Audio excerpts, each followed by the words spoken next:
What is going on, ladies and gentlemen? Welcome back to the channel. My name is Mark Roden. Ooh, yeah, baby. My name is Mark Roden, and today, I don't even know what to call this video, to be honest, but we're gonna be helping out anybody that's a first-time car buyer, but this is really for the kind of guy, it doesn't really matter, you're 14, 15, 16, 17, 18, 78 years old, doesn't matter how old you are. If it's your first time buying a car, I got you covered, man. This is everything you kind of need to know about it. This video is more towards, definitely leaning towards the people that are, you know, young, so 14, 15, 16, if you're in that range, because I'm going to be talking about the amount of money that you get from your parents. So if you're older than that and you're not going to get any money from your parents and you have your own money, then it's obviously a little bit of a different story, but just kind of take what I'm saying from like the amount that you're getting from your parents part and just kind of use your own money to like to assess that, if that makes any sense. I hope it makes sense there. But yeah, that's what we're going to be doing today. It's going to be giving you guys all the tips and tricks I've learned through my years. Let's get started. For anybody that's going to be getting anything over $5,000 from your parents, you're set. Honestly, you're all right. If you're going to get a $5,000 to $10,000, any sort of loan from your parents, honestly, it's going to be pretty hard for you to make a bad decision with that amount of money, especially since your parents are probably going to be right there with you, being like, oh, you can't buy that because it's too unreliable, and they do know what they're talking about, so most likely you're going to make a pretty good decision. Anyone getting around $5,000 to $2,000 from their parents, you're also in a good situation, but you definitely have to, you know, do a little bit more work and make the right decision when you go to buy your car. The first tip I can give you for people in that price range is go for cars that are safe options. At your age, you probably think you know everything that there is about cars, when you don't. I was the same way, okay? I'm a car guy. When I was 16 years old, I thought I knew everything. I thought the Mark IV Supra was the fastest car ever built. You have to tell yourself, okay, I don't know as much as I think I do. These people online that are telling me all these things are most likely trying to help me. My parents are most likely trying to help me. I probably shouldn't. If I'm looking at a $3,000 350Z, I probably shouldn't buy that car because that's insanely cheap for one of those cars. So if you have that $2,000 to $5,000 help from your parents, if you find a car you like, look at that car's prices around the globe, around that same condition and whatever, and compare them. If they match up, then you can go ahead and buy it. But if they don't, there's probably something wrong with it, and you're probably gonna get scammed a little bit there. The next tip I have for anybody in that price range is Toyotas and Hondas really are gonna be your best bet, unless you have like a mechanic or something like that, obviously. So like, let's say you have a mechanic as a dad, and he knows what he's talking about. Obviously, that's a different situation. But if you don't, which most people don't, and you don't have somebody that knows a lot about cars, dude, just go with the Toyotas, go with the Hondas. I know you might think like, well, Audis, some people say Audis are reliable, and some people do say that. I'm one of those people. I think Audis are reliable. But at the same time, there are some people, it's a very controversial car. It's controversial for a reason. There are some of them that are reliable, and there are some of them that are unreliable. You don't want to take that bet as a new driver. Go with something that everybody universally agrees is reliable. A Toyota and a Honda. Yes, they may be a little bit more boring than if you were to buy your BMW E46, but they're gonna get the job done, man, okay? And there are still cool Toyotas and Hondas. Like, everybody thinks like, oh, you buy a Civic, it's not gonna be cool. That's not true, man. Like, I'm driving a $3,000 Integra right now, and to the rest of the world, they might not think it's that cool, but I love it. Don't be afraid to buy the boring cars, the Hondas and the Toyotas, because they're gonna be reliable. And let's face it, your first car is not gonna be the car that goes through your whole life with you.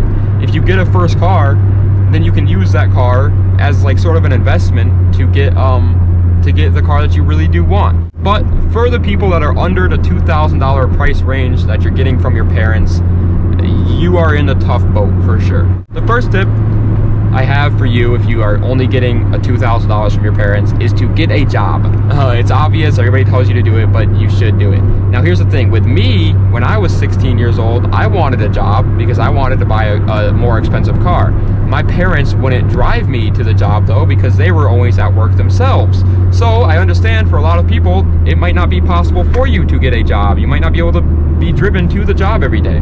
If you live in a neighborhood where you're close enough to bike to work, then that's an option. But if you're not, and you really are just in the middle of nowhere, you have no way to get to a job, don't worry, you can still save a little bit of money.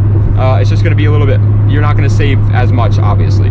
The way I did it, and I know this is going to sound ridiculous, but you got to understand you're in a little bit of a tight boat there. You got to do what you can. Is I would take the money my mom gave me for school lunches, and I saved it. I saved my money every day. I brought lunch instead, or I got something that was cheaper or whatever, and I would take the money and I would kind of just like put it into a little bit of a fund. And over time, over around a year, I think, I managed to save up like an extra $1,000 from just that alone. On top of that, things like birthday gifts and Christmas gifts that are money, save those. If you get $50 for your birthday, save it. It may not seem like a lot now, but in the long run, it adds up. On top of that, if you have anything that's anything valuable, if you think it's valuable at all, sell it.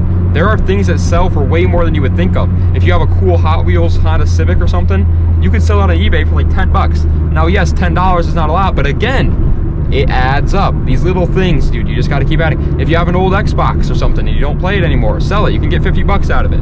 If you have video games that you don't play anymore, sell those. Don't sell them at GameStop though. Sell them on Facebook Marketplace, because GameStop will scam you. Marketplace will pay the actual price that they deserve for the game. So yeah, sell things that you have. Paintings, instruments, if you don't use any instruments anymore that you don't want or whatever. Old furniture or something.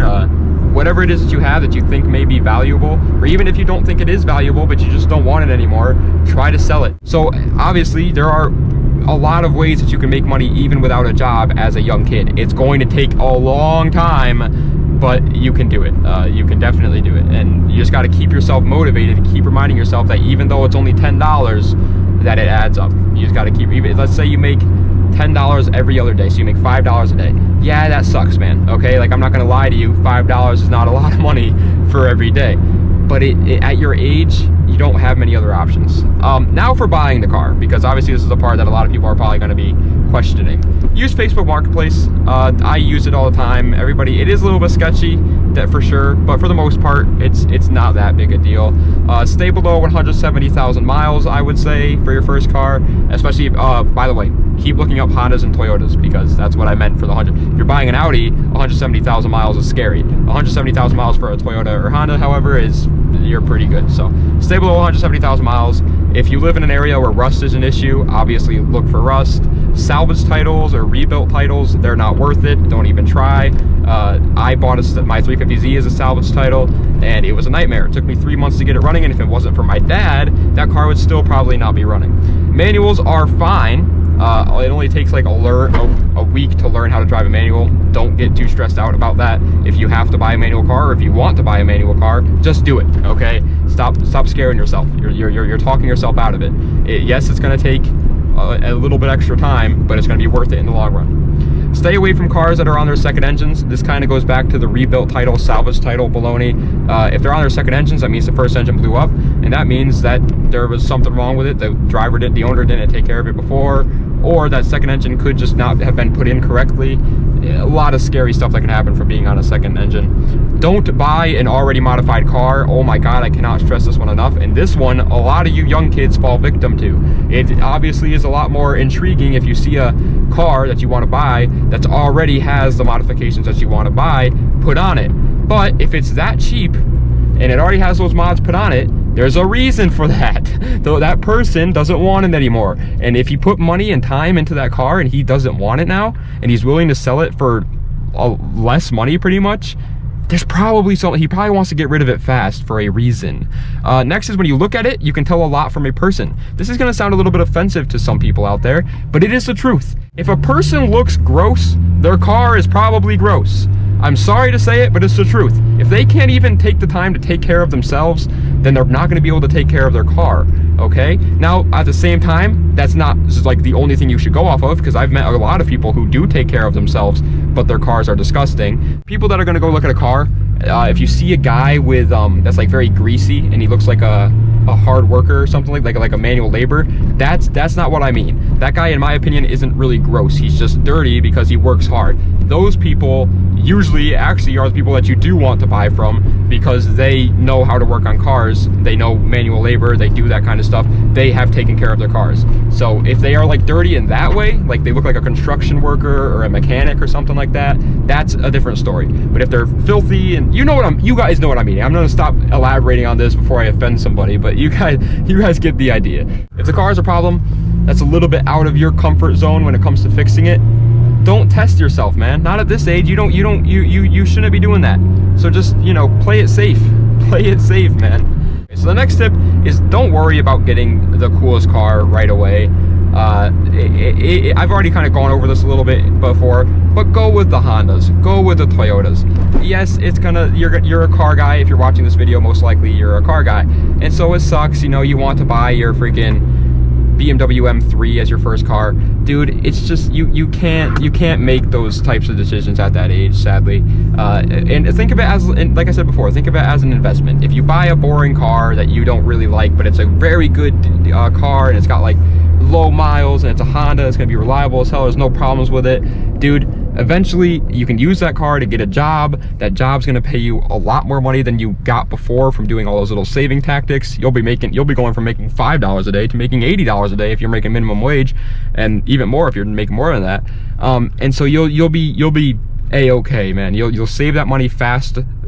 If you once again follow all the saving tactics and you are good with your money, you could very quickly get the car that you want. You sell the car that you drove, as long as you take good care of it, you could probably sell it for around the same amount of money, maybe a little bit less, and get that money back anyway, and then use all the money that you got from using that car to get a job and save from your job, and the money that you got back from the car when you sold it to buy the car that you actually want the second time, when you know a little bit more about cars, when you know what to look for, and when you have more money to spend. So just at first, if you have to buy that Ford Focus, buy the Ford Focus. It doesn't matter. As long as it's gonna get you to your job and back on time, you're gonna be a-okay. And the last thing, oh my God, an Aston Martin. We do not see those a lot where I'm from. That is beautiful. Beautiful car. The last thing that I have to tell you, ladies and gentlemen, but if you're the type of person where your parents won't even go out and drive you to look at the car, no biggie. You can find somebody. Just find someone. Ask around. Don't be afraid to ask all your friends, hey, could you give me a ride to go look at this car today or tomorrow or whatever? Could you give me a ride to go pick it up? Whatever you have to do, if you have to Uber your way there, do it. If you have to do something, don't worry, you're stressing about it too much. You could figure it out. I believe in you, man. But if you follow all those tips, you should be pretty good when you go and get your first car. Obviously, there are still going to be a couple more factors, but the main things I guess I can say is, no matter what budget you're in, if it's your first car, stay safe. Buy those Toyotas and Hondas. If you find a car that you think is a good deal, look up that car, make sure that you're right, that it actually is a good deal and you're not getting scammed. And then, yeah, go ahead and buy it. When you go there, look for telltale signs. Like I said, the person selling it is a big one. If the person looks like a slob, then the car is probably not taken care of. And rust is obviously an issue. Things that are broken that you can't fix, don't do that. And don't be afraid to buy a boring car as your first car. But anyway, that's about it. Thank you guys so much for watching. I appreciate it. Let me know what other videos that you'd like to see, because I think tomorrow we're doing another top 10 cheap cars video, obviously. But I want to do more deep dives and stuff like that. There's more different stuff on this channel. So let me know what you'd like to see. But anyway, thank you guys so much for watching. I appreciate it. That's Vidania, and have a nice night.